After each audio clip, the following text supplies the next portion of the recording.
Al menos 7 personas murieron, incluidos 2 niños, y otras 12 resultaron heridas el miércoles en un ataque armado en un hospital de Ciudad de Guatemala. El ataque, perpetrado el miércoles por pandilleros, ocurrió cuando un preso, miembro de la pandilla Mara Salvatrucha, fue trasladado desde la cárcel al hospital para una cita médica. Otros miembros del grupo criminal llegaron disparando desde un auto, ingresaron a la sala de emergencia y se llevaron al reo Anderson Daniel Cabrera, encarcelado por homicidio y asociación ilícita. Yo estoy bien preocupada, ya cansada de Guatemala estar así. ¿Dónde está Guatemala?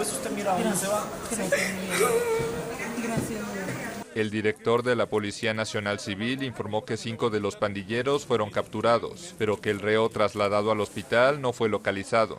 El presidente Jimmy Morales lamentó el ataque y pidió no autorizar más traslados de reos a los hospitales sin dictamen que compruebe la enfermedad del prisionero. Anunció además que se instalarán clínicas móviles en las cárceles para brindar atención a los internos, que normalmente carecen de doctores y medicamentos en las prisiones.